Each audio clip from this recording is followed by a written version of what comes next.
This is Bethan from Seeing Red in the UK, and you are listening to California Dreaming on the Orbital Jigsaw Network. You've got good taste in podcasts.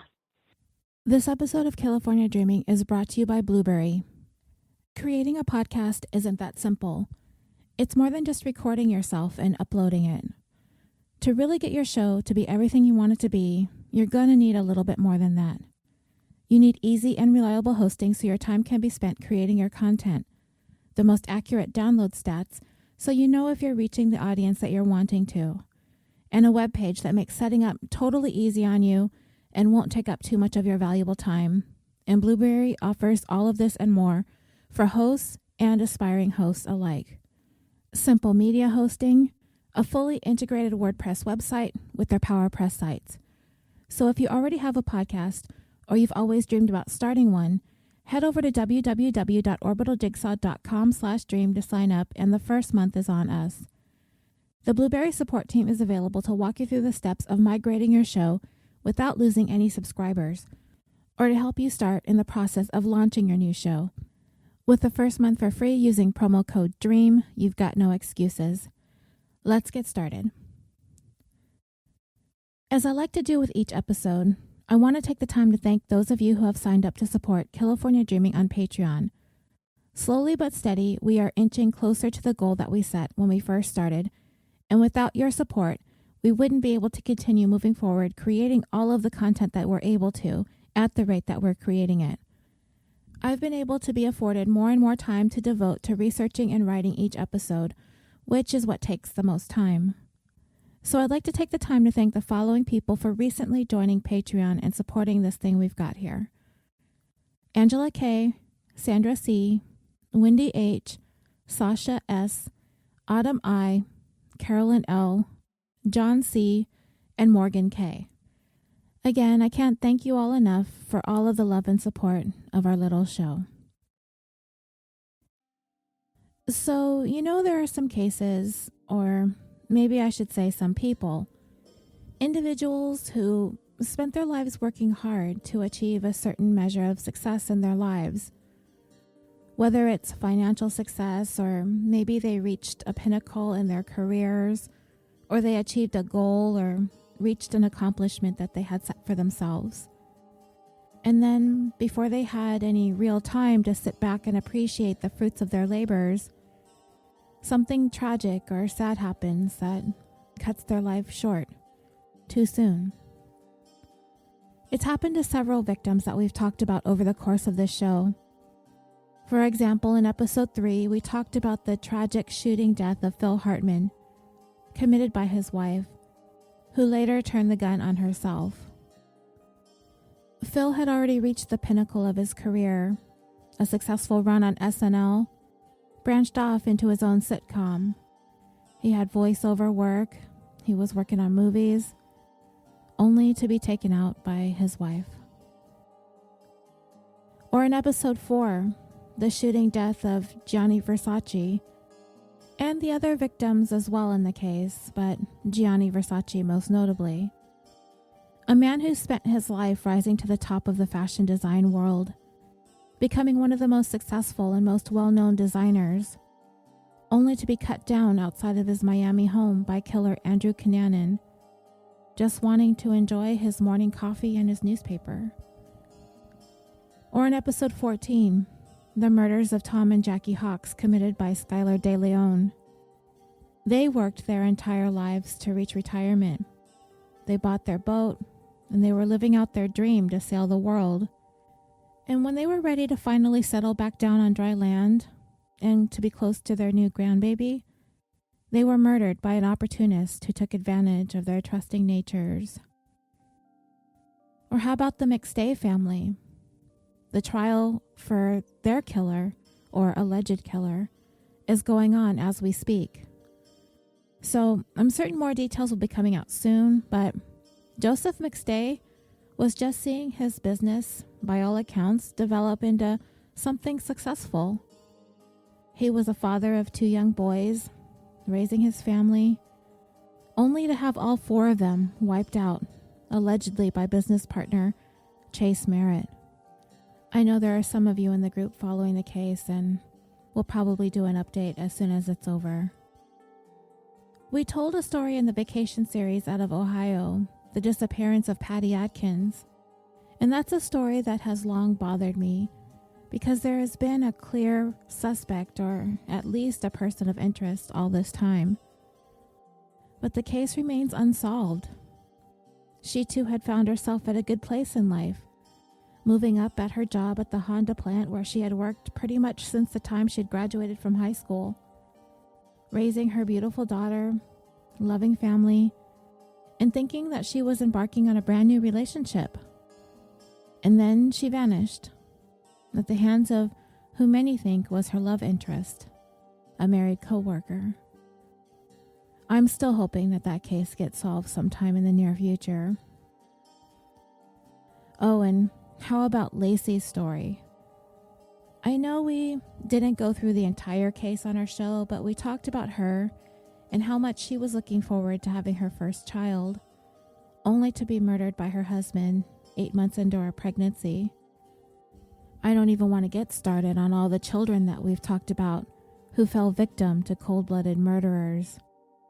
Children who never even had the chance to reach their potential. I mean, every victim, every person lost, everyone whose life came to an abrupt end had something to look forward to. And today's story is certainly no exception.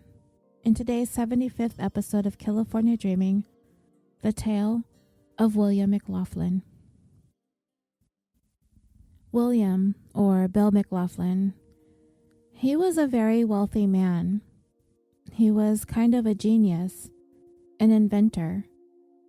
He was born and raised in the south side of Chicago, and his beginnings were described as very humbled. And when he went to college, he would be the first one in his family to do so. And his course of study involved biological engineering. His brother Patrick would describe him, even from a very young age, as a self-made man, and he was destined for greatness, destined to make a difference in the world. His studies would take him into the medical supplies business.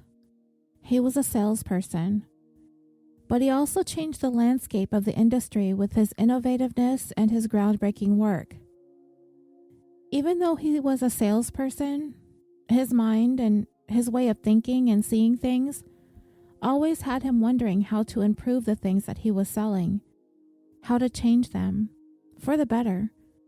And he did indeed have a tremendous impact on the industry.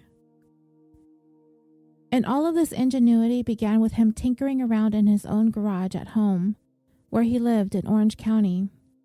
Newport Beach will end up being the backdrop of our story. We've been to Orange County a lot recently, it seems, and we're going to see a familiar face as this case progresses. Bill worked on his designs, trying different things, figuring out what worked and what didn't work. And he was finally ready to unveil one of his inventions that would revolutionize, firstly, dialysis. In 1975, Bill patented his improvement on the dialysis catheter. It would allow blood to be removed and replaced into the body through a single needle instead of 2 separate needles, which is the way it had been done in the past. 2 years later, he sold his invention to a medical firm, and the money he made from that afforded him the opportunity to leave his job in the medical supplies sales industry to focus on his inventions.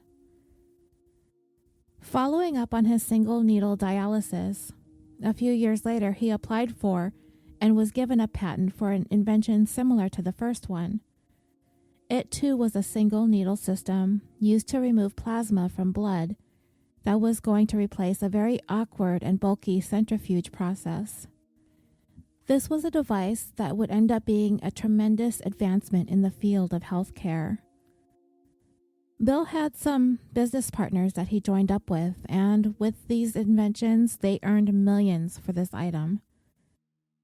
So he would make his first million by the age of 30 and would become a multi-millionaire before he reached the age of 50. And he was pretty much set for life. And at the time the story takes place, Bill's net worth was estimated to be upwards of $55 million. This afforded him and his family his wife Susan, and his 3 children to move into a new home on the waterfront of Newport Beach. He also kept vacation residences in Las Vegas, Hawaii, and a ranch property in San Diego. He also became a pilot, and he had his own plane, as well as his own boat. However, in 1994, Bill did find himself at odds with one of his former business partners, Hal Fischel. And for much of that year, he was caught up in a very messy legal battle with him, who was at least partly responsible for the invention of the single needle device that separated the plasma from the blood. He was suing Bill, and I'm not quite clear on the details of how the partners became divided over the device or the patent, but Hal Fischel ended up having to relinquish approximately $9 million to Bill. Keep that in mind as our story progresses. Unfortunately, none of this success was enough to keep his marriage together, as his wife Susan would go on to file for divorce in 1990. And from what I understood, the breakup was not an easy one, and Susan just decided that she wanted out of the relationship. And according to Bill's daughters, his world was devastated. He was crushed, and the divorce was finalized within a year. And that's when Bill resorted to looking for something new in his life.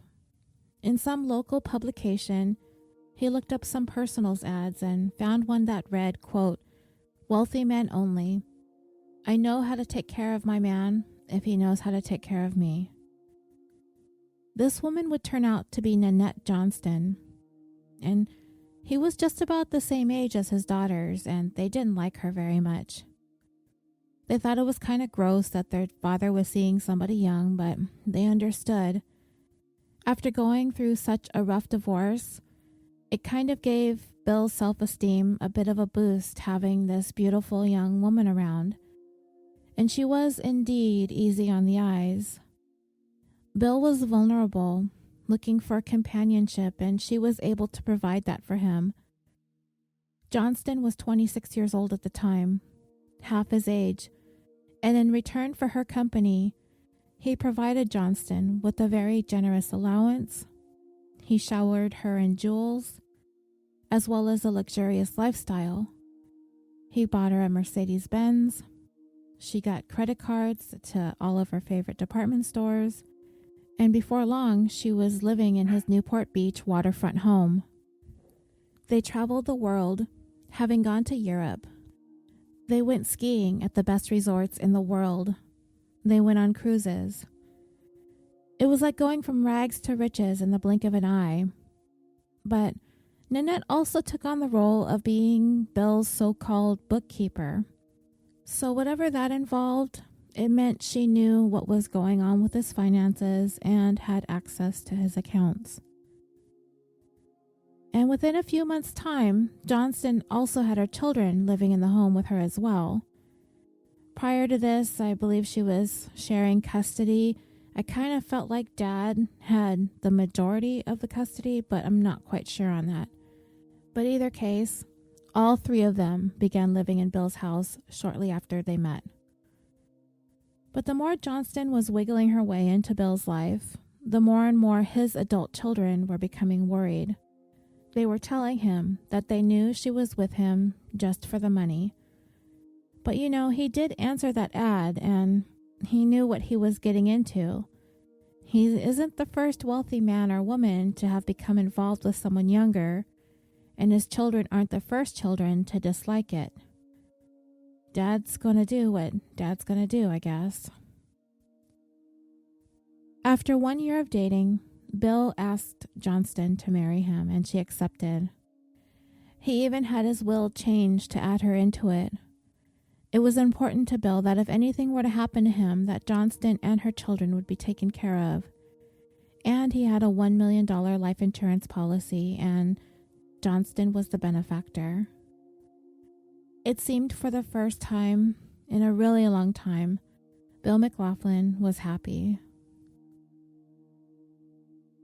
But on the evening of December 15th, 1994, Bill arrived home from a short trip to Las Vegas. He found a post-it note stuck to a lampshade, and it was from Johnston. It said that she was going to her kid's soccer game and she was going to be home late. Bill was in the kitchen area of his home, just kind of lounging around, doing whatever. And leading up to this moment, someone was outside Bill's home, watching him. This person entered onto the front area of the property through the pedestrian access gate, which was locked, and one would need a key to open it to gain entry to the outdoor area of the home. Then this person gained entry into the home, and they had a key for this lock as well. This person came inside, turned a corner, made their way towards the kitchen, and confronted Bill. Face to face with this person in his home, one can only speculate what it was that Bill said or thought or did in the moment. But it wouldn't be a very long moment. The person who entered into his home raised a gun, pointed it at Bill, and shot him 6 times in the upper torso. The shooter then quickly fled the scene. It would be Bill's ex-wife who broke the news to their daughters that their dad had been murdered. And police early on knew that they had a difficult case on their hands almost immediately. It seems odd to say this, but murder in Newport Beach is rare. But it feels like we're in Newport Beach a lot, aren't we? I mean, not all of our cases are murders, but there was the case I mentioned earlier, Tom and Jackie Hawks, who were killed for their boat, the Well-Deserved, which they moored in Newport Harbor. There was our Torture in the Desert episode where those 3 men kidnapped that unidentified man we called John D. That was a case that originated in Newport as well. And then there were our old friends Jill and Kent Easter. Remember them? They're seriously like my favorite stupidest smart couple ever. The ones who framed PTA mom Kelly Peters. They lived in Irvine, but Kent's law practice was in Newport Beach. And he made that fake 911 call from there as well at the hotel across the street from his office. And our last case, the bad cop William Leisure, the yacht stealing scheme. Many of those yachts were stolen from Newport Harbor. So Newport Beach may not see a huge number of crimes, but they do have their fair share of memorable crimes, I have to say. And murder is indeed rare in the area. It's rare in many communities in South Orange County. At the crime scene, there were no foreign fingerprints found that could or would lead to any viable suspects. DNA was in its infancy, and I mean, this was just 2 months after OJ was acquitted, right? And all that DNA mumbo-jumbo didn't really make sense to anyone who followed the case to begin with.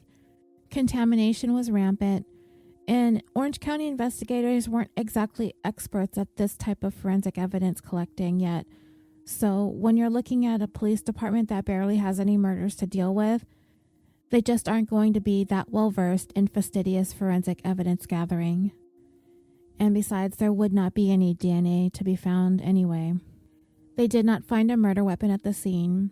So, just based on what they had at the crime scene, there were not very many clues at all to investigate.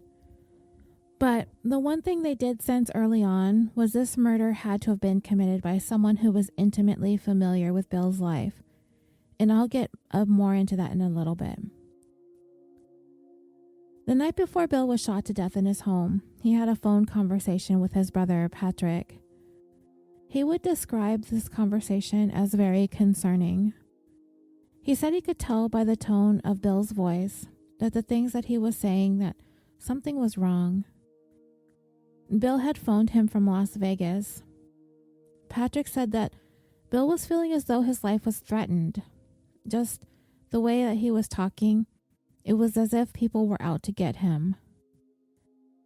Now, what exactly Bill said in this phone call, Patrick did not elaborate.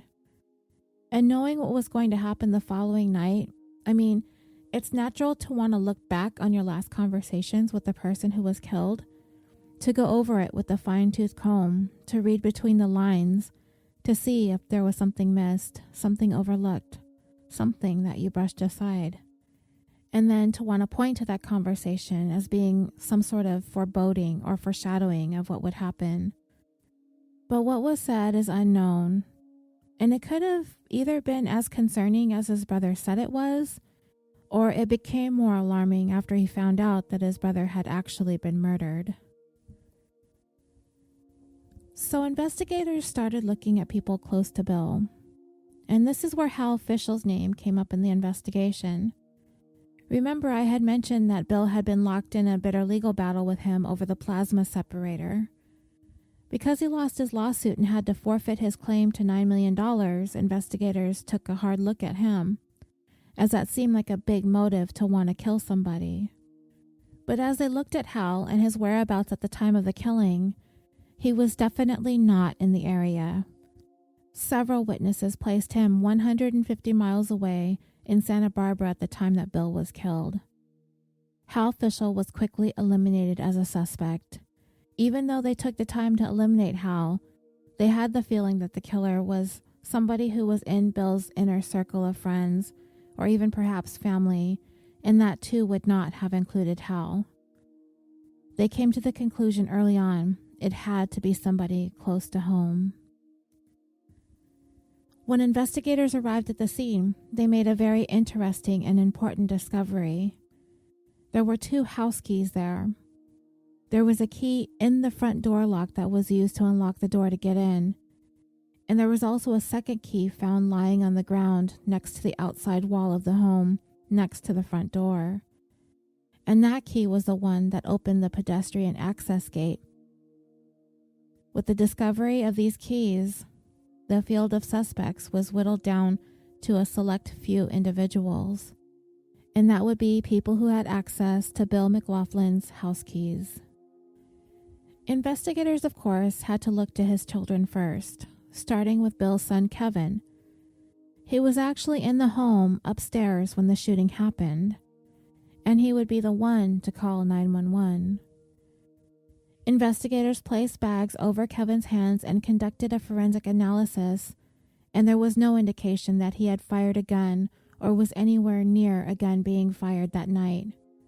He was quickly eliminated as a suspect, and we will circle back to Kevin a little bit later.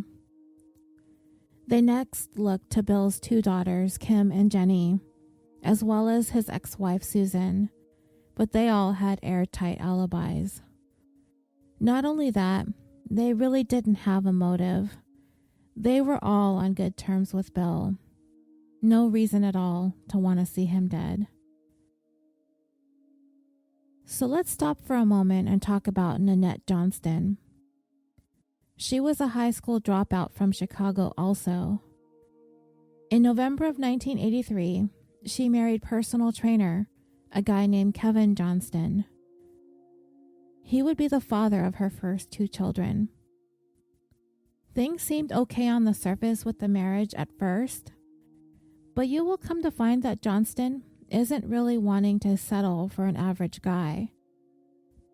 She wanted a man with a lot of money that could afford her a more luxurious lifestyle. So she began having a series of extramarital affairs, eventually leading Kevin Johnston to file for divorce. Following her divorce, Johnston moved to Orange County, California. She had the specific goal of seeking out a sugar daddy. There's lots of money in many parts of Orange County. But before Johnston would go on to meet Bill through that personal ad in 1991, she began a relationship with a bouncer named Tom Reynolds. So we're kind of getting an idea of Johnston's taste in men, right? But as Tom was in the process of being duped by Johnston, she was running up huge amounts of debt in his name, all the while placing ads seeking wealthy men. And when she finally found Bill, she dumped Tom and the $90,000 in debt that she racked up. So investigators turned to Nanette Johnston, Bill's fiancée.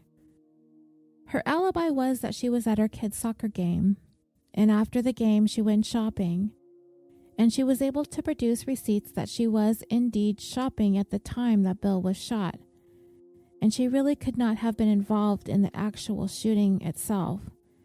She wasn't physically there.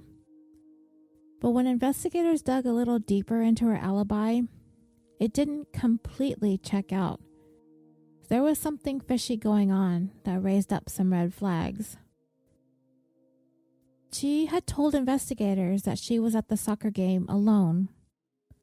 She was actually at the soccer game with another man. And it was someone that Bill's daughters had no idea even existed. Investigators had come back to Kim and Jenny and they were like, "Hey, do you know who this Eric Naposki guy is?" And they were like, "No, we absolutely do not know who Eric Naposki is. Who's that?" And investigators told Bill's girls, "That's Nanette Johnston's boyfriend." And they were like, "Really? 'Cause we thought our dad was her boyfriend." Okay, so who is this Eric Naposki person? Well, Eric Naposki was born in Tuckahoe, New York.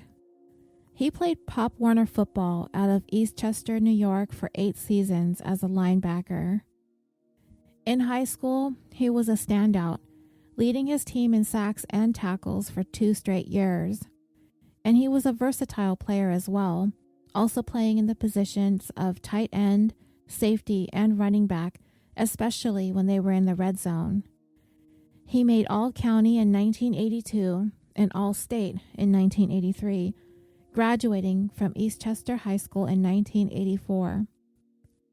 He attended the University of Connecticut on a full scholarship, but things did not go all that smoothly for Naposki at UConn. Halfway through his junior year, he quit the football team over a dispute with his coach. And that's not a great idea if you have aspirations to one day play in the NFL. He would end up withdrawing from UConn, and he lost his scholarship. He did return, though, to finish up his degree in 1987, and left again to pursue a career in the NFL. He would go on to play for the New England Patriots, the Indianapolis Colts, and the Barcelona Dragons. He only ever played 5 games in total for the Colts and the Patriots. So I read this article in the Hartford Courant, and it's dated June 20th, 1997, so this is some 2.5 years after Bill's murder, right? So keep that in mind. The article was a story all about Eric Naposki and his football career, and they interviewed him as well. And the first line of the article is kind of prophetic, not only when it comes to his NFL career, but for his life in general and other ways down the road. It said, quote, "It's probably all over for Eric Naposki this weekend. No more tackles, no more sacks, no more funnin' and sunnin' on the beach in Spain. With his age and his injury-plagued past working against him, probably no more chances of making it into the NFL." Naposki, a former defensive end at UConn whose professional journey included brief stints with 5 NFL teams, is an outside linebacker for the Barcelona Dragons of the World League of American Football, his home for 4 seasons. He will probably have the VCR set to record what is likely going to be his final game on Sunday. And side note, dreamers, I hope that all of you listening know what a VCR is.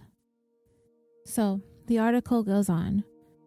The Dragons, by virtue of their league-leading 4-1 record at the midpoint of the 10-week season, will host the Rain Fire in World Bowl 97. The Dragons, however, went 1-4 in the second half and are 5-5, and the Fire are 7-3.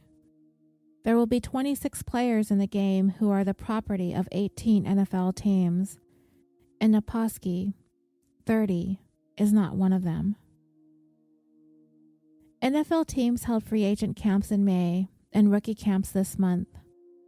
Naposki didn't receive any calls and is resigned to the fact that he won't be getting one. So when the 6'3", 255-pound New York City native takes his number 91 jersey off on Sunday, He will return to his Stanford home with a dream unfulfilled. Well, I'm not coming back here, Naposki said from his hotel in Barcelona. I'm going to step aside and let some of the younger guys get a chance. If something happens where I can get into an NFL camp, sure, I'll give it a try. But if not, it's all over for me. Naposki, Barcelona's all-time leader in tackles and sacks, had plenty of opportunities but could only go so far because of injuries. I never really got the chance to prove what I could do at the next level, Naposki said. But I'm not sorry about it. I've had a lot of fun here and the people are great. He is the only player in Barcelona to have a fan club named after him, La Peña Naposki. Dragons coach Jack Bicknell said that he had been so inspired by Naposki, he considers him one of his favorite players. Here's a guy who basically was in the right places at the right times but just couldn't stay healthy, Bicknell said. He is without question a great player, but I think he realizes that he's been around a while and that his time has gone by. I wish him all the luck in the world. Fox analyst Matt Millen had focused on Naposki several times this season. With his size and the way he plays, he could have played in any league. This guy is scary and he will hit you. Naposki's short stay in the NFL started with the Patriots in 1988, 2 years after he quit the UConn program 8 games into his junior season because of a rift with former coach Tom Jackson.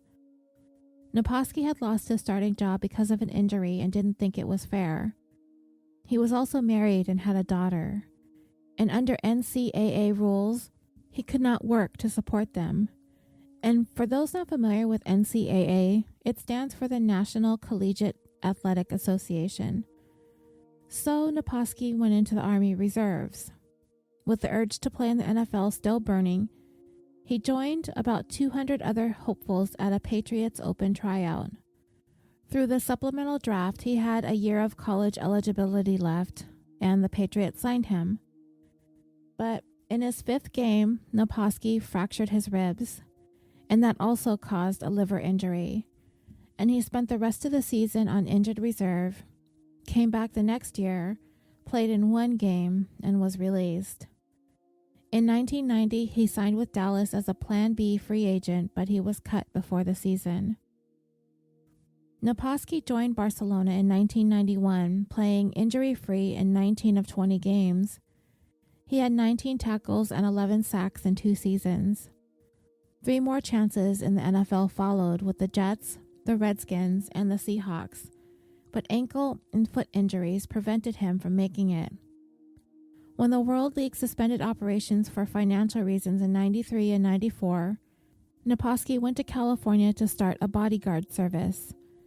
Fitness expert Kiana, who has a show on ESPN2, was one of his clients. And dreamers, I have never heard of such a fitness expert, nor have I ever watched ESPN2, so I have no idea what that was all about.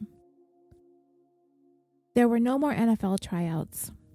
Naposki came back to Barcelona in 1996.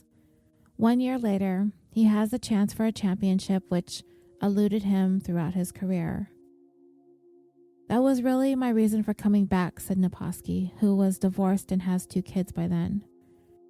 I started to think, could Eric come back and finally at least win a title? And dreamers, you're going to notice that Naposki speaks about himself in the 3rd person, which is kind of annoying, and he does it in a couple of interviews that I watched. I didn't come back to make it to the NFL. That would have been great, but I wanted a chance to come back and achieve a goal. And that was his interview with the Hartford Courant in June of 1997. So it had been a couple of years since Bill's death. And during the time in between Naposki's stints playing professional football, he lived in California for a number of years. The article mentioned that he worked as a bodyguard. He also did some personal training, and he also worked as a security guard or a bouncer at a nightclub. And it was sometime in 1992 that Naposki met Johnston at a gym in Irvine, and the couple began seeing one another, doing so all the while behind Bill's back. And those who knew or were friends with or close to Naposki at the time could see that he was pretty smitten with Johnston. His sister Angela met her and thought she was really nice and good for her brother. She met her children, and she enjoyed the fact that they were in her brother's life. They were a couple of really good kids. Johnston and Naposki began to grow close, and Angela, his sister, thought for sure that Naposki had finally found the one, because he had never really settled down yet at this point.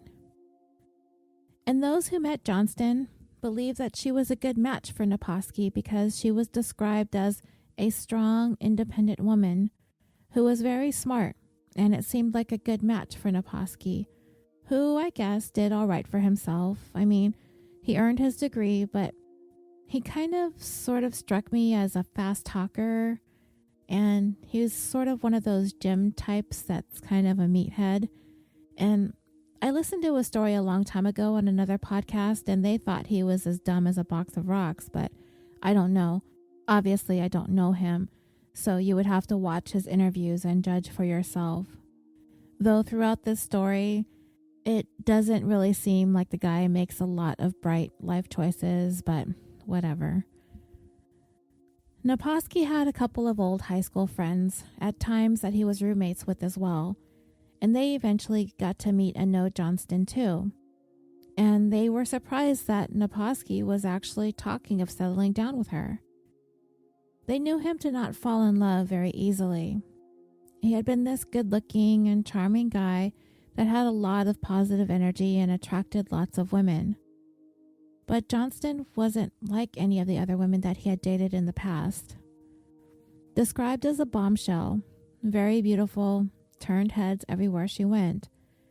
But she was more than just eye candy. According to Naposki, she was a college graduate, graduating early even. She had her master's in business administration. She wrote business plans for a living. She worked in the medical supplies sales business. She had developed this prototype design that separates plasma from blood. And she took her innovative device that she developed to her boss, a man named Bill McLaughlin, and they ended up selling it, earning them millions. And she's basically a genius and a multimillionaire inventor, and nobody questioned her. Yeah, she stole Bill's story and made it her own. So from the time she met Naposki, this was apparently what he believed Johnston to be. And Bill McLaughlin was her boss, a mentor of sorts, business and investment partners with Johnston. And according to Naposki, he never suspected that Bill and Johnston were involved in an intimate relationship, much less that they were actually engaged. She told him that they were business partners, and that was that. And he believed her, and I believe that he believed her. And I do believe she used these lies to have the best of both of them. The rich sugar daddy over here, and the younger, rugged, handsome, albeit broke, former NFL player over there. She would go around telling people that she and Bill invested in high-end real estate, that she owned a beach house in Newport, a multi-million-dollar waterfront home that she actually shared with Bill, but they had separate bedrooms, and a spattering of vacation properties. So Johnston is all that, right? Beauty, brains, success, a self-made woman. Naposki feels like he won the relationship lottery with her. It's been said that this was the life that he had always aspired for himself. His desperation to make his way onto a successful championship NFL team that he was never really able to see come to fruition, not for lack of trying or ability, but he just could not stay uninjured long enough for any given amount of time. He would have had to have found another direction to go in life, and that's when he headed to California for a while to start a security business. He also ran some training programs for kids at a local gym, and then there was the job at the nightclub. A nightclub that was only 130 yards away from Bill McLaughlin's beach house. 2 weeks before Bill was murdered at the beginning of December, Naposki was hired to work as head of security at the Thunderbird nightclub at Newport Beach. just a hop, skip, and a jump away from Bill's house, which places him suspiciously close to the scene of the crime. But he would claim, of course, that he had nothing to do with Bill's murder. Even though he was in close proximity to it, it wasn't him. When asked how he heard about Bill's murder, he would say it was Nanette Johnston who told him about it. And when she did, he described her as pretty shaken up about it. I remember watching a TV show about this on the case, and I remember the investigators who were at the scene the night of Bill's murder, after Bill's son Kevin had dialed 911, that sometime a little while later, Johnston had pulled up to the house, having come home from shopping. She told investigators that she was doing Christmas shopping at South Coast Plaza in Costa Mesa, which, if anyone listening has ever been there, it's a very, very high-end mall with all the fancy stores. So yeah, I don't really go there all that much, like, ever. But, well, she pulled up to the house, having come from that mall, and investigators said that for quite some time, she just sat there in her vehicle, stoically, kind of just staring. That struck them in the moment, and I think it would have struck me too. I mean, so you pull up to your home that you share with your fiancé, and the place is surrounded by emergency vehicles, police cruisers, crime scene investigators, yellow crime scene tape. I don't know if I would be panicked, but I would definitely be in a hurry to get out of my car and start asking questions. But she didn't do that. She just sat there. What was she thinking? Contemplating something? Processing what she's seeing? Or does she know what she's seeing? And she's just got to get her game face on? I have no idea. But investigators got the vibe that she wasn't exactly shocked to come home to this. Because, they speculated, she knew what was going on inside without having to be told or without having to ask any questions. Within a week of Bill's murder, Naposki had risen to the top of investigators' short lists of suspects. They discovered Naposki had an outstanding traffic warrant, so on December 23, 1994, at 2:15 in the morning, he was pulled up and taken into custody. He asked the first question when he arrived in the interrogation room. "Am I in trouble for something?" The detectives answered, "I hope not." And they started off asking him about his relationship with Nanette Johnston. I've already told you that according to Naposki's friends and family, they all knew Johnston to be his girlfriend, even describing her as the one, that he was in love and he wanted to marry her. But when detectives asked, Naposki was not forthcoming. He said, quote, "Nanette is a very good friend of mine," unquote. They asked for more details, if he would describe it as a dating relationship or if they were boyfriend-girlfriend. Naposki really wasn't giving them a straight answer, and he danced around the question, stating, quote, "Yeah, well, I wouldn't say solo, total, like I have girlfriends, you know." When asked about this later on, why he wasn't more candid about his answers, if he didn't have anything to hide, I mean, why not just tell him the truth? Naposki would explain that there is no handbook, there's no manual when you're being looked at in a murder case. And I say that sounds like a pretty good rehearsed answer if I ever heard one. You know, going on explaining your actions from years prior. And I can hardly think of a police interrogation where someone was found to be innocent later on and sat there in an interrogation and lied through their teeth to police. Innocent people might be evasive, they might be vague, they might not even want to answer questions. But if someone is seriously being accused of the most serious crime of murder, the only real motive to lie is most likely to cover up guilt, knowledge, or involvement.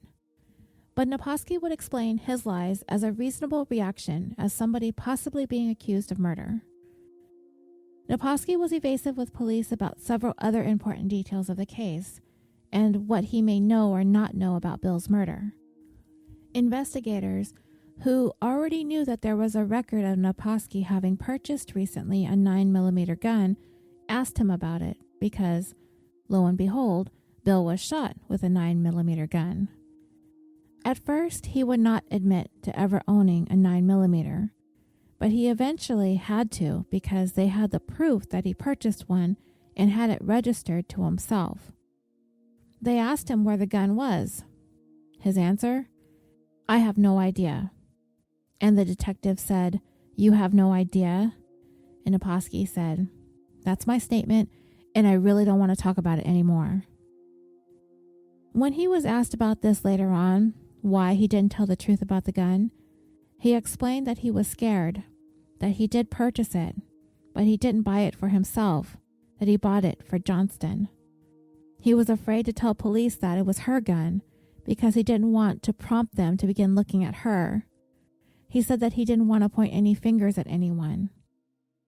According to Naposki, some years later, he explained that Johnston enjoyed going to the firing range for target practice, and a few months before the shooting, she asked Naposki if he would purchase a 9mm gun for her.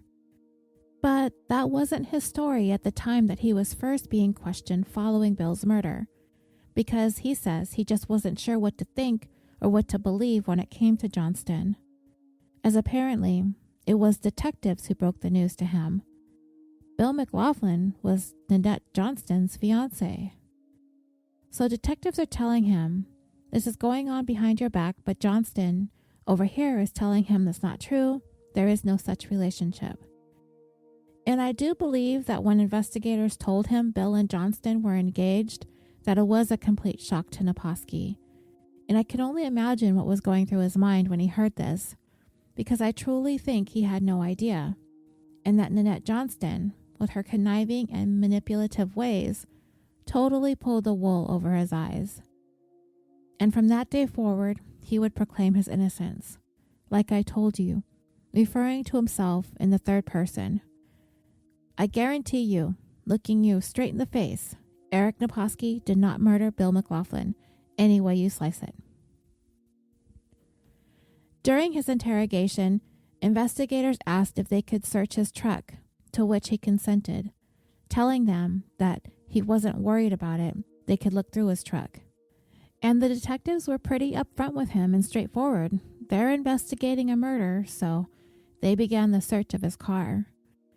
And inside they discovered a date book or a planner. And in one of the pages, there was a handwritten note that is the license plate number of a vehicle. And when they ran this plate number, they found it registered to none other than Bill McLaughlin. And I will come back to this detail a little bit later as well. Investigators were also interested in the house keys found at the scene. Now, I read one report that said one key was for the pedestrian gate and the other was for the front door. And I read that one key opened both the gate and the door. But what seems to make the most sense is that one key was for the gate and one was for the door. And these keys that were found discarded at the scene, it was obvious that one of them had been newly cut, at least one of them. So it would appear that whoever entered Bill's home was given a fresh set of keys in order to get in. So investigators went to a variety of locksmiths in the surrounding area, and they were able to trace the keys back to a shop in Tustin, which is the very city in which Naposki himself resides.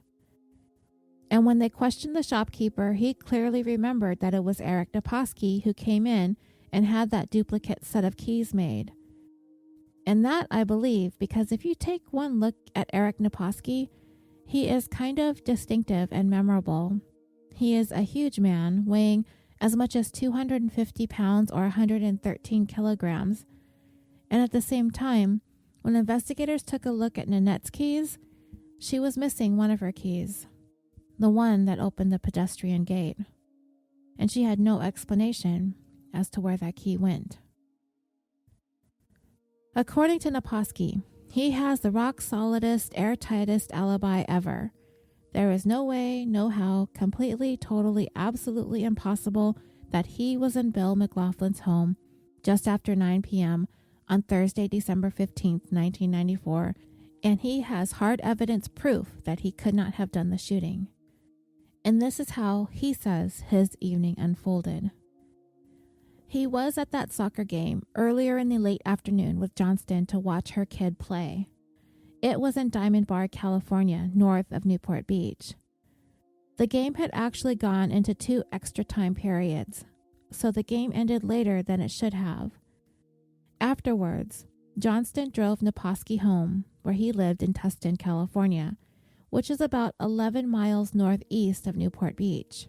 And it is important to note that the majority of that distance can be driven by freeway, so the approximate drive time is about 15 minutes, give or take. And right now, as I'm writing this, there's heavy traffic in the area, and Maps is telling me the drive is going to take 17 minutes. So Johnston dropped him off where his truck was parked at his place, and he got in and headed towards his new job that he got just 2 weeks earlier at the Thunderbird nightclub. And just as he was about to get on the 55 freeway, which would have taken him straight into Newport, he received a page. And some of us may remember pagers back in the early 90s. Yeah, those were pretty cool back then, right? So Naposki claims he got this page, and it was from his new boss, the manager of the Thunderbird. So he bypassed the freeway entrance and pulled into a Denny's. He went inside, where they had a couple of payphones back towards the back of the restaurant near the restrooms, and he used a calling card to pay for the call that he made from the payphone to his boss. He would say, when later looking at his calling card bill, that it was 8:52 p.m. And according to Naposki, this placed him 20 minutes outside of Newport Beach, just minutes before the 911 call was made. Now, I want to be clear. These things Naposki would be claiming are not unreasonable, but they are slight exaggerations, and they are exaggerations that are bent in his favor. Of course, because we are indeed looking at a very tight window of time here, where minutes could make the difference between innocence and guilt. And I thought about this scenario for a long time, and you almost have to forget the driving aspect of it because there are so many variables that you can't ever know or recreate. Naposki claims that he was at a phone booth in Tustin at 8:52 p.m. The 911 call came in at exactly and coincidentally at 9:11 p.m. That's 19 minutes. I just estimated the drive to be about 15 minutes by freeway, give or take. It's a pretty straight shot there. Right now, on a Sunday afternoon, Maps is telling me that there's heavy traffic and the estimated travel time is 17 minutes. That's still a tight squeeze for the 19 minutes between Naposki's supposed phone call from Denny's and Kevin's 911 call from home.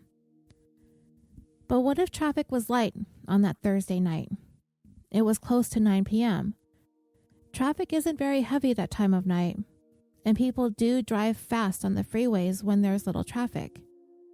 I regularly go about 70 miles per hour or 112 kilometers per hour on the freeway at night, and I can tell that that's generally on the slow side of the way cars speed past me in the fast lanes. So I do believe Naposki could have driven from Denny's to Newport Beach. He could have been speeding too, because he would later on say that he was paged by his work because he was late. So could he have parked his car? Could he have jogged to Bill's, entered into his home, shot him, and then jogged back to the Thunderbird? Yeah, and because they are on the water, he could have ditched the gun too. All of this is speculation, of course, but that's the theory of Naposki's involvement in this. It was only a 3-minute walk from Bill's house to the Thunderbird. And when investigators made that insinuation, Naposki said to them in his interrogation, "Oh, so it makes it real easy for me to just go. I mean, do you guys think I'm an effing idiot? Would I do something like that? Walk across the street to work? I mean, come on, man, give me a break." So, kind of arrogant, right? Then, if you want to question whether or not he even made this phone call from the Denny's, that too can shift the narrative. He said he was paged by the manager, who was wondering where he was because he was running late. Now, he could have been running late because of the soccer game, or he could have been running late because he was busy killing Bill. But the records of that phone call, the records of the supposed calling card, would never be found. Even if his alibi was able to hold water, there were those who could argue it would be impossible to make that drive to do the killing in a small amount of time if Naposki was in Tustin at 8:52. Then it would be a strong case for his innocence. And it seemed as though investigators really could not make their accusations stick anyway, as they would be unable to file charges to place Naposki under arrest for quite some time.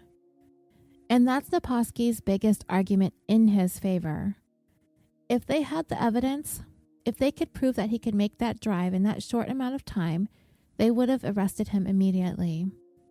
But detectives couldn't do it because it's not possible. They had no case against him, so Eric Naposki would end up walking out of the Newport Beach Police Department, free to go, for now. That same day that they spoke to Naposki, they spoke to Johnston. They wanted to question her further about her involvement with Naposki and the possibility that she is knowing more than she's letting on.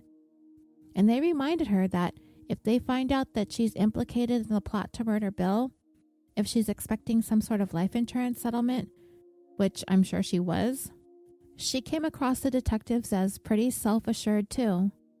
They're not going to find her implicated in anything because she's not. Detectives told her that they don't want to tear her away from her kids, but they would have not a problem doing so if they found out that she was hiding anything or covering up for Naposki, because they know that she's into him, and they know that she's in love with him and that she wants to be with him, and they will come after her as well. And her answer? I'm sure you will. I expect you to, but you won't because I didn't do anything. Arrogant too, right? And just how arrogant are these two? Well, shortly after Bill's murder, Eric Naposki moved in to Bill's house.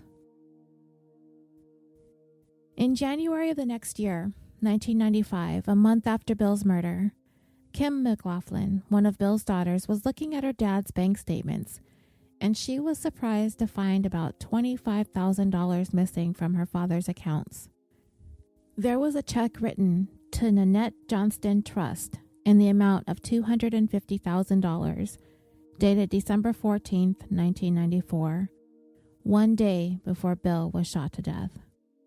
And the signature was forged. As both of Bill's daughters began to dig deeper, they came to discover in total that Johnston had embezzled nearly $500,000 from their dad, all checks written to her with his signature forged. She was acting as his bookkeeper, so it isn't hard to believe that he may not have noticed right away because she was handling things, and he trusted her. So it had me wondering, did he or was he about to uncover this deception? And Johnston needed to do something before he did. Bill's daughters believed that their dad was on the verge of finding out and that Johnston needed him dead before he discovered that she was stealing from him.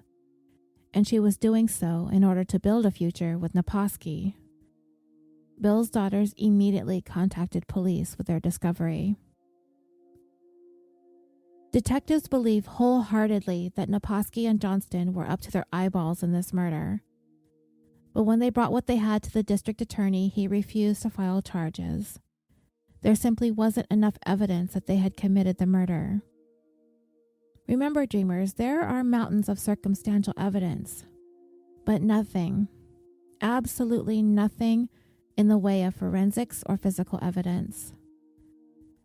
The DA did, however, file charges against Johnston for the forgery and theft, and she continued to spin her stories for Naposki, explaining to him that it was all a misunderstanding, that she and Bill were business partners and they had joint accounts, and that money was all hers, and it was his daughters who were going after her because they wanted the money. But then, as news of Johnston's arrest in connection with these fraud and theft charges involving the murdered millionaire, the local newspapers were referring to Johnston as Bill's fiancé. And finally, Naposki pulls his head out of the sand and is like, whoa, what's all this fiancé stuff about? Nanette Johnston again tried to lie her way out of it with Naposki, that this was the media making a mistake, that she was misquoted, I'm not engaged to Bill, I've never been engaged to that guy, that's ridiculous, blah, blah, blah. And when he really began demanding some explanations as to the truth, she would never fully explain herself to Naposki. And eventually this rift would lead to the end of their relationship some months down the road. And he would eventually leave Southern California and made his way back to his hometown in Connecticut. In March of 1996, a year and change after Bill's death, Johnston pled guilty to the forgery and theft charges and served 6 months in jail. And when she got out, she was right back out there on the market looking for a new rich man to take care of her again. And in short order, she married a very wealthy businessman named John Packard. And this is where she became Nanette Packard. And with him, she would have a child. Detectives would describe her as a manhunter who used her feminine wiles to attract wealthy men and use them. And I would say that this is a fairly astute description of Johnston. So her marriage to John, surprise, surprise, didn't last, ending in divorce 7 years later, but she wised up this time and locked in that child support to the tune of $17,000 a month to guarantee that she would continue to get something out of him when their marriage would come to its inevitable end. And again, in short order, Johnston Packard got married yet again to another wealthy businessman named Bill McNeil, I guess now becoming Nanette McNeil, and she had a child with him as well. So we're starting to see a pattern here again with this lady. Naposki too had moved on. He would end up getting married to a school teacher, and together they had 2 children. And like I said earlier, he never made it to the big time in the NFL, though he did work as a personal trainer and promoted fitness products and merchandise. He even tried dabbling in some acting and reality TV, which took him back to California, but that was only for a short period of time, as things didn't pan out for him with that either. So by 2009, a little more than 14 years after Bill's murder, Naposki's got the wife, the kids, the steady work. He's finally set down some roots in the quiet area of Greenwich, Connecticut. Bill McLaughlin's life and murder had become a distant memory for both Johnston and Naposki. But not so much for the Newport Beach detectives. Granted, the case went dormant for more than a decade. That is until 2007, when a detective assigned to some cold cases pulled the old McLaughlin file and reopened the investigation into the unsolved case. This detective went through every single piece of evidence, taking his time. He laid out this case for the district attorney, and they came to the conclusion that there was enough evidence to go ahead and file charges against both Eric Naposki and Nanette Johnston. So then, on the morning of May 20th, 2009, Naposki's whole new life, the new world that he had built for himself, came crashing down. As he was driving at approximately 8:30 in the morning headed to work, he was pulled over by at least 4 police vehicles. They asked him to get out of the car, and they ordered him down onto the ground and handcuffed him and placed him under arrest. He asked them what he was being arrested for, and they told him, murder. And of course, 3,000 miles away from Greenwich, back in Southern California, still being the realest real housewife of Orange County ever, Nanette Johnston Packard McNeil was being arrested too. Yep, for the same murder. Johnston never spoke openly to the media. There was one short clip of her sitting in the back of a police cruiser handcuffed, and the media is asking her, "Are you guilty? Did you do this?" And she said, "I'm innocent." And that's all she ever said.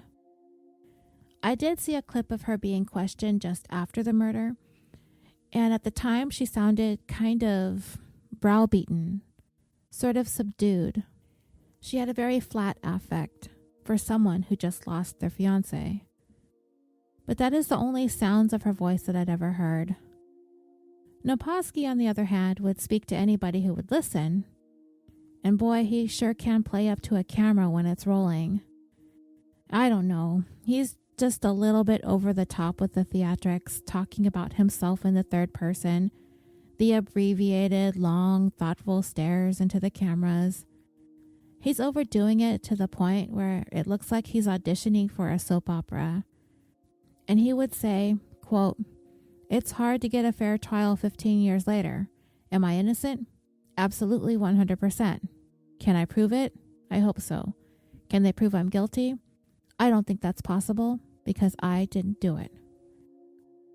If we ever wanted to see a defendant allegedly being wrongly accused of murder, standing on the mountaintops screaming proclamations of innocence, you will find no shortage of Eric Naposki there. He did not do this. He was not there. He'd never been in Bill's house. There's no DNA. There's no fingerprints. There's no big size 14 shoe prints. There is nothing placing him at that scene, in that house. Therefore, he did not do this. It's impossible. The prosecutor in this case, again, is our old friend Matt Murphy. He showed up in our most recent Patreon bonus on Daniel Wozniak. He prosecuted that one. He prosecuted Skylar De Leon, who was convicted of killing Tom and Jackie Hawks in episode 14. And both of those men are sitting on California's death row. So yeah, Prosecutor Murphy is on this case too. And just as certain as Naposki would proclaim his innocence, Murphy would say there is absolutely zero doubt, 100% certainty that Naposki is the one that pulled the trigger and pumped 6 bullets into Bill McLaughlin. And he was given the tall task to do what prosecutors couldn't do back in 1994, prove that Naposki was the murderer, and that Johnston talked him into doing it. It was crystal clear for the prosecutor. Nanette Johnston is a master manipulator.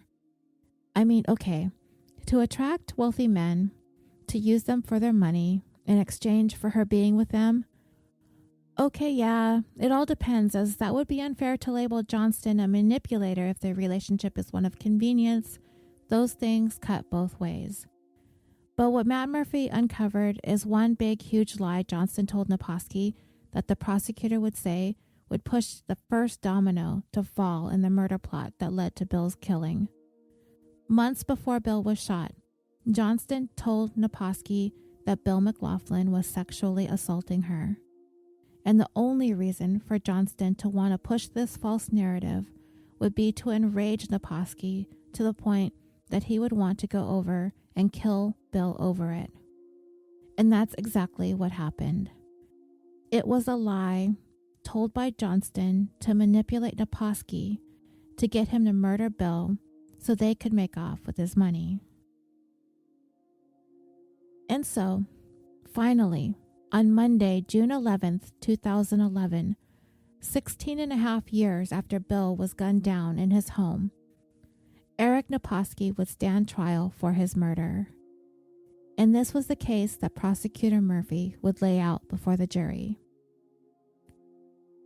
At approximately 7 p.m. on the evening of Thursday, December 15th, 1994, Bill had just arrived home shortly beforehand and had dinner with his son Kevin. I mentioned that Kevin was in the home at the time of the killing, but here's the thing about him. He was living at home with Bill because he had been involved in a drunk driving accident that left him with severe brain damage, and he was physically disabled, and he had a great deal of trouble communicating verbally. I saw one TV show describe the accident as him having been struck by a drunk driver while he was riding his skateboard. But when I reviewed some of the court documents on the case, it said that he had attended his regular Alcoholics Anonymous meeting as he did every Thursday. So it leads me to believe that it was Bill's son that was the person drinking and having caused the accident. And it's a small detail that I'm sure the family didn't really want presented on television. I think it was on 48 Hours, but it was a detail that was divulged in court. So I'm thinking that Bill had taken his son to the AA meeting and then they returned home and then they had dinner together. And then Kevin went upstairs to his room And while Bill lounged around in the kitchen area, it was sometime shortly after 9 p.m. that 6 shots were fired into Bill's upper torso. He fell onto the kitchen floor and died. Someone had let themselves into the house, approached Bill, taking him by surprise, and killed him. Kevin, upstairs at the time, heard the shots and would make that 911 call at 9:11 p.m. The phone call is very difficult to understand because of the condition he was left following that debilitating accident, but he was attempting to tell the operator that he needed help, that his dad was shot. The prosecutor told the court all about Nanette Johnston, how she met Bill through the personals, specifically looking for a wealthy man.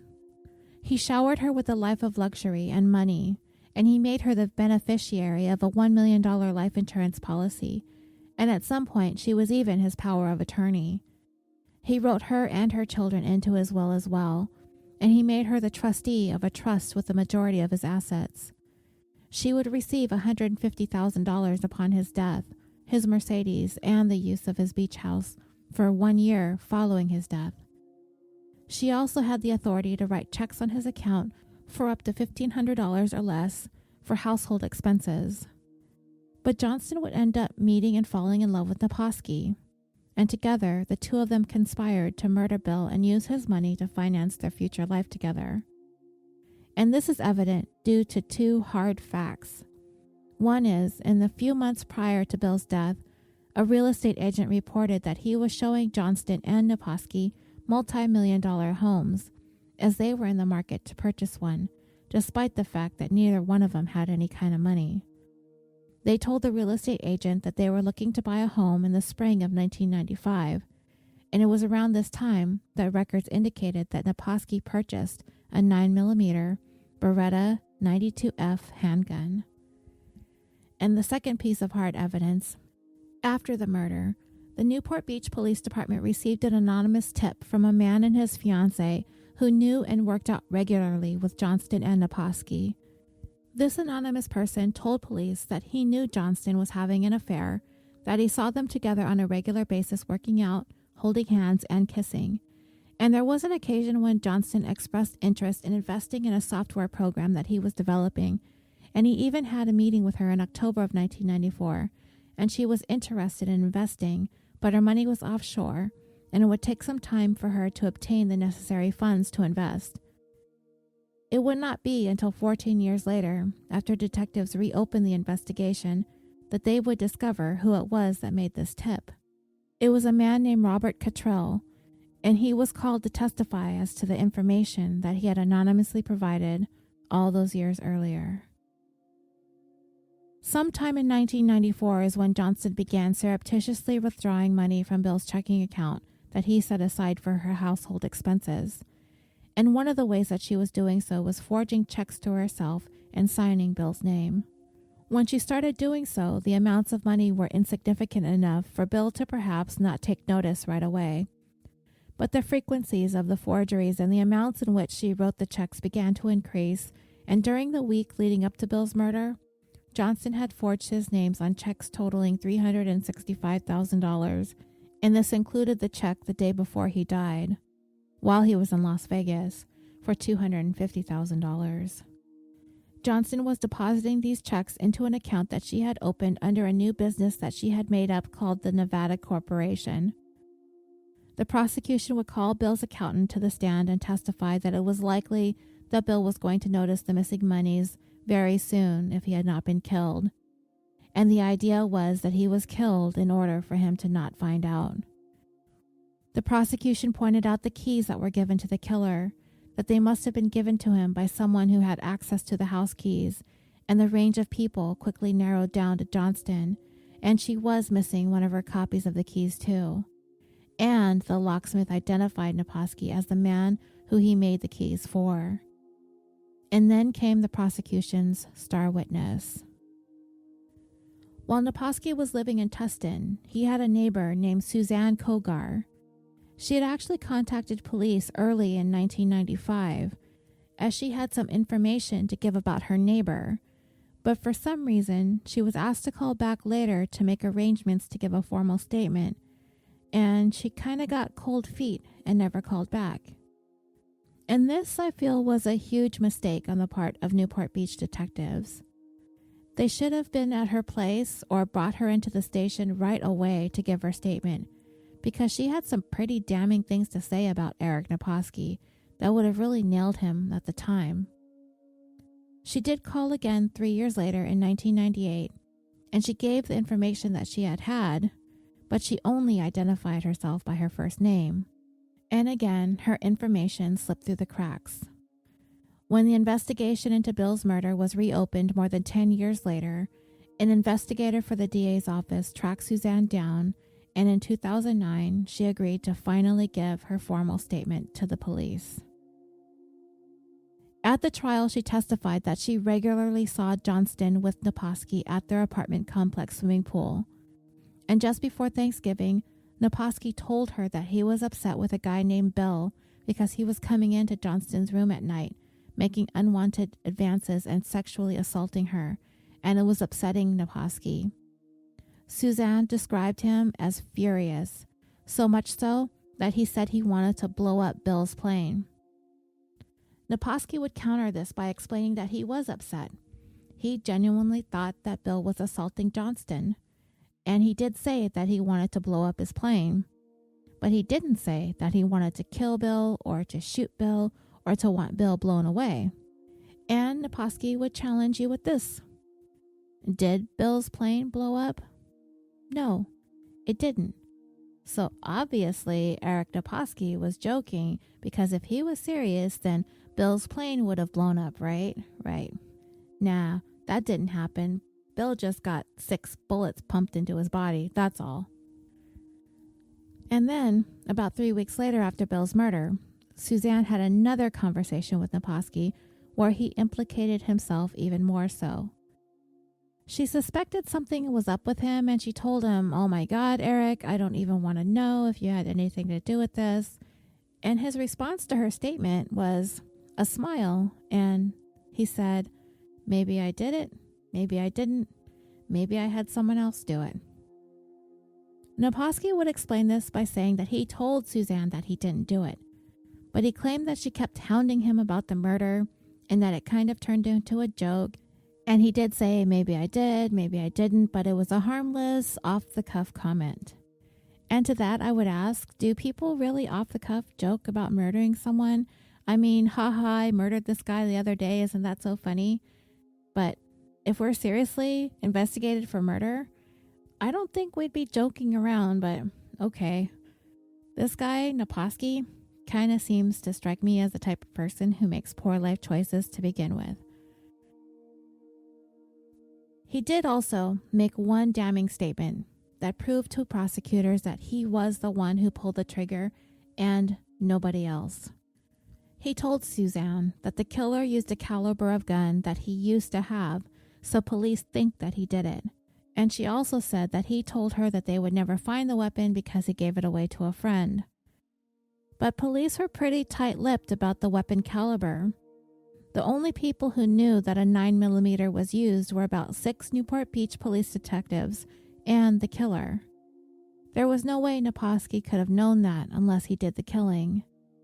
And what's more, by the time this case went to trial, investigators had new forensic testing available that was able to prove that the shell casings left behind at the scene could only have come from the exact make and model of the gun that Naposki had purchased all those years earlier. The gun ballistics were unique to that weapon and that weapon alone.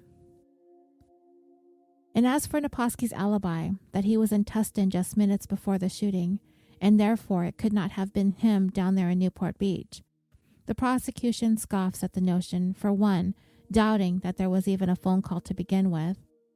Naposki said he no longer has the records of his phone bill or of his calling card. But according to the prosecutor, even if that call did exist at the time that Naposki said it was made, then, well, it actually kind of fits perfectly into the timeline.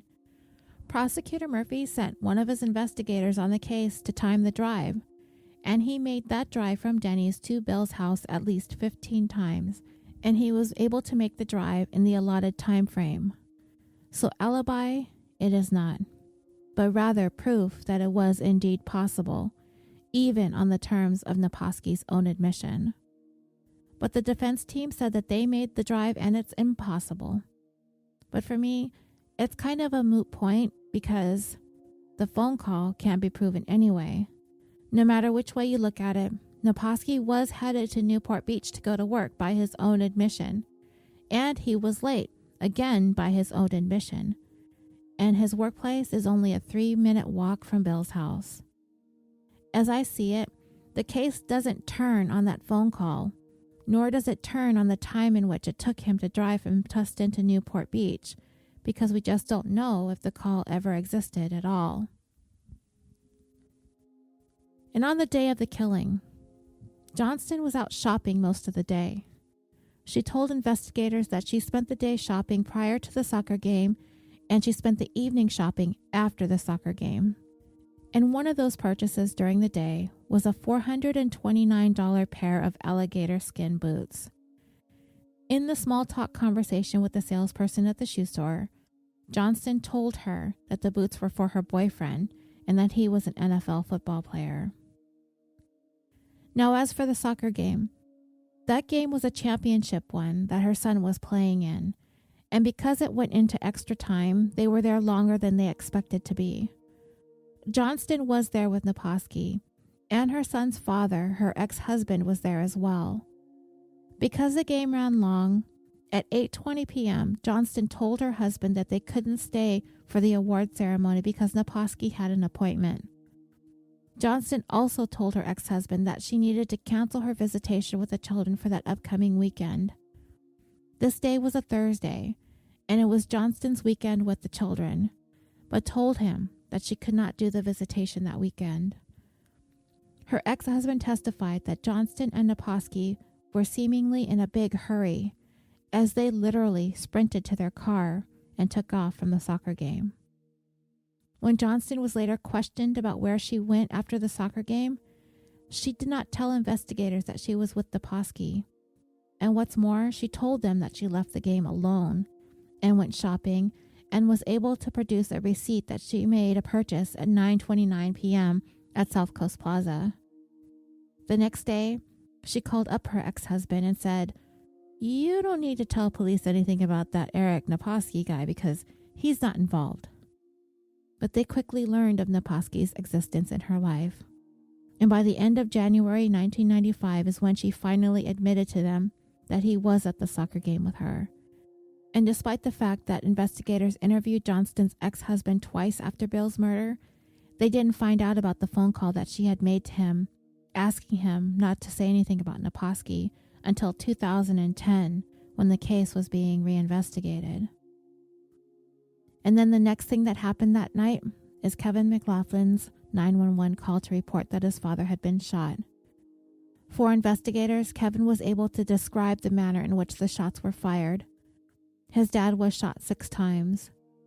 He heard a pattern of 2 shots fired and a pause, 2 more shots fired and a pause, and 2 more final shots, a total of 6. And the prosecution presented evidence that when Naposki got into the security business, the place where he was trained taught this type of technique in shooting.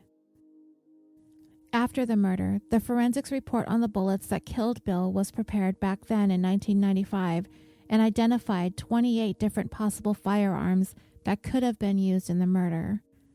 However, 15 years later, in December of 2010, when the case was being reopened and reinvestigated, new forensic techniques were used to examine the bullets, and the results were cross-referenced with an FBI database on rifling characteristics, and it was concluded that the only weapon that could have made those rifling marks was the Beretta F-Series handgun. The ballistics expert testified that the gun used to kill Bill McLaughlin had to be a Beretta 92 F-Series, and that is the exact weapon that was purchased by and registered to none other than Eric Naposki. Police discovered 1 key in the front of Bill's house and the second key on the ground outside by the front door. The key that was in the door was similar to a key that the locksmith had sold to Naposki. The other key was for the pedestrian gate. Police would later discover that Johnston had her key to the front door of Bill's house, but did not have her key to the pedestrian gate and gave no explanation as to where it was. I wondered why Johnston didn't give Naposki both keys to make copies of. I wondered if she forgot to give him both or didn't think about it and then later, at the last minute, just gave him the pedestrian gate key as well, and they were just too busy or too lazy to make another copy. I can't think of why they didn't copy both. I could not find any instance where Naposki or his defense team explained away his purchase of the duplicate key. And what about that license plate, Bill's license plate number that was written on a notebook in Naposki's car? For prosecutors, it was a piece of evidence that he forgot about and has no valid explanation as to why he had written it down unless he was following Bill or on the lookout for his vehicle to know if he was home or not. But you could probably guess that Naposki has an explanation for that as well. It was a few months prior to the murder, he claims, that he had caught Johnston in a series of lies. Now, I don't believe a lot of things that come out of Naposki's mouth, but that I believe. And so he wanted to have her followed. He phoned up a friend of his named Todd Coulter to do him this favor. According to Naposki, Todd went to Johnston's house. He saw a car parked there, and he gave him that plate number. As it turns out, it was Bill's car. But Prosecutor Murphy would say this is just more of Naposki's lies. They called Todd Coulter, and he had no clue what the hell they were talking about. Naposki never called him. He never asked him to follow Johnston. This was just not a thing that ever occurred. Naposki's attorneys don't care, though, no matter what anyone says. No DNA, no fingerprints, no footprints. No crime can be tied to their client. But Naposki's statements were full of inconsistencies, lies, and evasiveness from the beginning. Along with the license plate number written in his day planner, they also found the word propose written on January 1st. And they found a receipt for a $600 watch that he had purchased for Johnston. So his statements about her not being his solo, total, he has other girlfriend statement was untrue. When he was interrogated on December 23rd, 9 days after Bill was killed, he said he arrived home between 9 and 9:15, changed his clothes, and headed to work, arriving between 9:30 or 9:45. But he later changed his statement to work in that telephone call of his alibi, placing himself in Tustin at 8:52 p.m. And as for the gun, he first denied owning any guns, but later acknowledged having recently purchased a Beretta. And then he said he had no idea where the gun was, but later changed that story too by saying that he loaned the gun to a friend named Jimenez, and the gun was later stolen, though it was never reported stolen. Well, the district attorney's investigators located Jimenez and learned that Naposki gave him a .38 caliber gun, not a 9mm, but he gave him bullets that were meant for a 9mm. When investigators later confronted Naposki with this inconsistency, he admitted that he lied about the gun and then later claimed that the Beretta was stolen from his vehicle on a night when Jimenez used it for his security job. 4 months after Bill was killed, Johnston and Naposki met with an agent about buying a house again. The agent was told by Johnston that she had money coming in from an insurance policy but didn't have the money to purchase the property at the time. And it was not long after the house shopping that Johnston was arrested for the forgery from not only the check writing, but also signing Bill's name on his vehicle title to put the car in her name. Naposki's defense attorney's whole case was to pin the entire murder on Nanette Johnston. This murder was all her. Start to finish, in his attorney's words, quote, "She is an accomplished liar, a cheat, a thief, a manipulator, a con woman, a selfish, promiscuous gold digger." To them, there is more evidence pointing to Johnston as the murderer than their client. They wanted to put her on trial at his trial. She had the motive, she had the means, she's got the cold-bloodedness to do this. She's the sociopath. And what does Prosecutor Murphy have to say about this? He's like, well, you're not wrong. In his words, quote, "I cannot agree more with the defense. If diabolical behavior was an Olympic sport, she'd be a gold medalist every year. She's a manipulator and an evil one at that." But Naposki was more than willing to go along with Johnston. They were looking for homes before and after the murders. They long planned to get a place together and get Bill's money to pay for it. To that, Naposki says the theory is absurd, to think that he would kill Bill so he could buy a house. I mean, I'm pretty sure that was part of their happily ever after plan, but I do think Johnston did manipulate him into killing Bill by telling him that she was being assaulted by Bill. Otherwise, he would have really seen no other reason to kill Bill, as he was under the impression that Johnston was wealthy and all these properties and monies were hers. Naposki's attorneys pleaded their case to the jury, but it was all for naught. They took 7 hours to find Eric Naposki guilty of first-degree murder. Johnston went on trial 6 months later. The defense in her case was simple. Just because she's a crappy person doesn't mean she's a murderer. She's got it made with Bill. He gives her everything.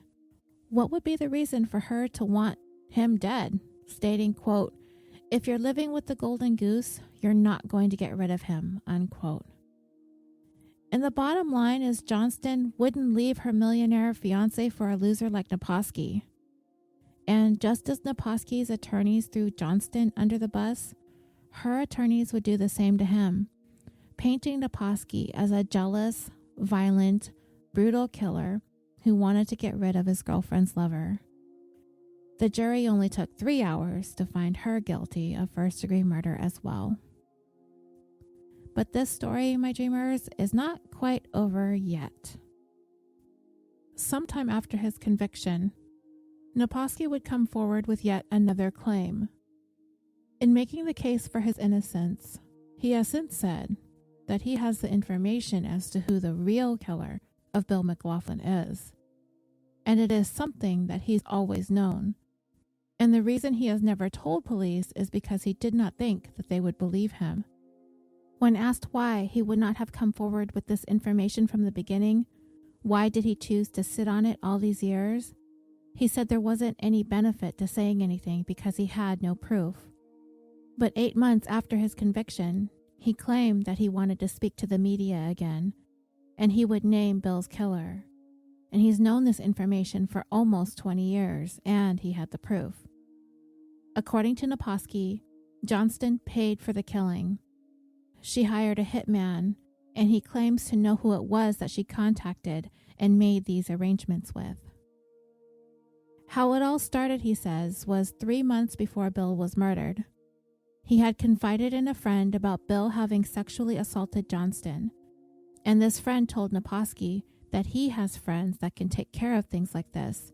You know, that he has people who don't like rapists. But Naposki didn't take what he was saying very seriously, because people say that kind of stuff all the time, and you just sort of blow it off. Maybe it's the company that I keep, but I don't know anyone who has ever said that they know a hit person who could take care of, quote unquote, that sort of stuff. Anyway, this friend supposedly had Hollywood connections as well, and that's what Naposki says that he was interested in, trying to get into acting and stuff like that. And this friend even got him a part as an extra in a movie. They started talking about putting together a film production company, and Naposki wanted Johnston to write up the business plan because that's what he thought she did for a living. So Naposki set up the meeting with a friend with the intentions of introducing Johnston, and that's when this person approached Johnston and made the offer again to help take care of that guy who had assaulted her.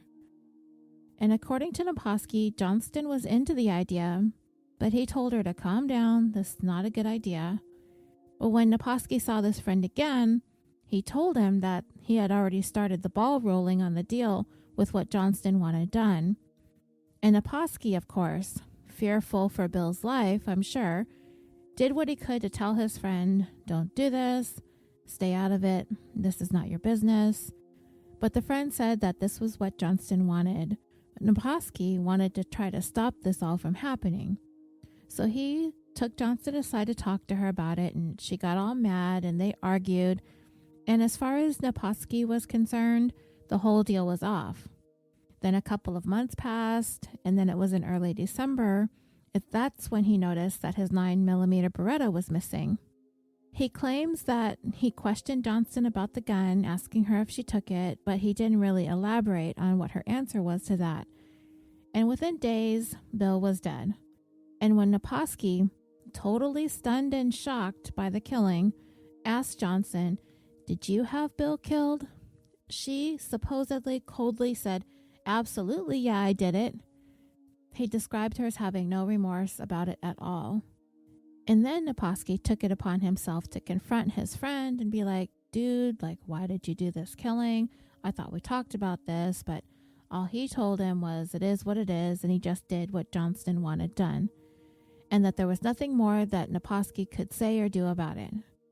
And this friend told him that they used his gun to kill Bill, so he would be implicated if he tried to turn anyone in. And that was the threat of possibly being linked to the murder. That's what kept him quiet all of these years. Naposki wanted a meeting with prosecutor Matt Murphy. He had spent months poring over evidence in the case that he claimed that he did not have access to until after his conviction. And the proof, he says, is in Johnston's phone records. In the days leading up to Bill's murder, a phone number appears on her bill. Calls made to Hollywood. This movie producer friend, right? The prosecutor had already been able to determine that both Johnston and Naposki regularly made phone calls from her phone. They shared it, so it would be impossible to tell who made the calls. And they investigated the man Naposki claims carried out the hit, and they found him to be completely legit, on the up and up, never been in trouble with the law, ever. So they aren't believing that this guy suddenly decided that he wanted to become a hit person out of the blue. And not only that, this person Naposki was accusing didn't even know Johnston, never even met her. Naposki pointed out that Johnston was making cash withdrawals in the days leading up to Bill's murder as well, even on a day that one of the phone calls was made, and that this money was used to pay off this hit person. But knowing what we know about Nanette Johnston, she was embezzling money from Bill, putting it into her account, and then writing checks out to herself for cash. And she did this sort of stuff on the regular anyway. It might be unusual if Johnston was a penny pincher and never touched her bank account, and then suddenly a few days before the killing, a large chunk of money is taken out. But no, money flowed in and out of her account constantly. The prosecutor would say there is not a word that would escape the lips of Eric Naposki that you could ever trust to be the truth. From the first time police interviewed him in 1994 to the most recent interview some 17 years after the fact, it's been a constant stream of lies and deceit. It was he, and he alone, who walked into Bill McLaughlin's kitchen and murdered him in cold blood, and he did so at the behest of Nanette Johnston. End of story. Today, Eric Naposki is 52 years old. He resides at the Avino State Prison, which is just about halfway between Los Angeles and San Francisco. He is serving out his sentence of life without parole. Barring any successful appeals, he is going to die in prison. Nanette Johnston, she is actually booked into jail under the name Nanette Packard. She is 53 years old today. She resides at Central California Women's Facility in Chowchilla, California. And she, too, barring any successful appeals, will also die in prison. And that brings the 75th episode of California Dreaming to a close. I, for one, am fully convinced that Eric Naposki is guilty of killing Bill McLaughlin, despite the lack of forensic evidence tying him to the crime scene. Because when we look at all the circumstantial evidence in its totality, it all points to him and only him. The fact remains Johnston was not physically present at the scene of the crime, but she did seemingly manipulate Naposki into doing the dirty work for her. But Naposki remains defiant and unyielding in his insistence that he did not murder Bill. But for me, no matter how many times he says that he's innocent, I'm not really convinced. He's been proven to be a liar through and through, and he's gotten pretty good at it over the years. So dreamers, tell me what you think. Is Eric Naposki the unluckiest man in the world? Or is he exactly where he deserves to be, for ending the life of a man who changed the landscape of the medical world with his innovativeness and his inventions, earning himself a comfortable life, a man who raised his beautiful kids, gave them the best life that he knew how, reached a rough patch in life, a crossroads, and in seeking the companionship of someone who made him feel better about himself, had the misfortune of crossing paths with Nanette Johnston. Tell me what you think on Facebook. If you aren't in the discussion group, request and join. We talk about all of our cases, as well as other current true crime news, stories, other podcasts, TV shows, and documentaries that we like to watch. You can also follow us on Twitter at CaliforniaPod and on Instagram at CaliforniaDreamingPod. And California Dreaming is proudly brought to you by the Orbital Jigsaw Network. We are a podcast production company located in Los Angeles, California, with a mission to create some of the best podcasts to listen to consistently improve upon our current roster of shows, to develop new content that appeals to people all over the world, and to provide a thriving community for listeners and podcasters alike. I'm very proud to be a part of this amazing group of shows and hosts. So please visit us at www.orbitaljigsaw.com. You can find links to all of our shows, our merchandise store, our blog, and if you just want to email us and let us know what you think, you can find all of the links at www.orbitaljigsaw.com. Again, thank you for listening, and until next time, sweet dreams.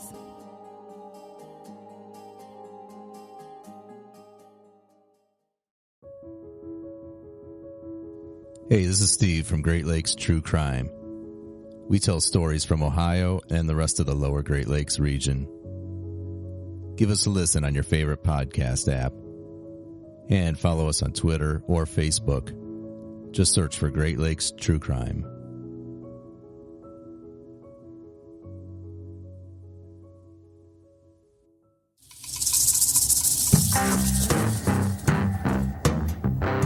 Are your friends tired of hearing you talk about serial killers? While you're at a dinner party, have you randomly blurted out the odds of being murdered by a complete stranger? Does Netflix only recommend documentaries on true crime and murder? If you've answered yes to one or more of these questions, come over and sit at our friends' table. I'm Cam. And I'm Jen. And we are the co-host of our True Crime podcast. And you can listen to us every Wednesday wherever you download your podcasts. See you on Wednesday. Oh, bye-bye. Love ya.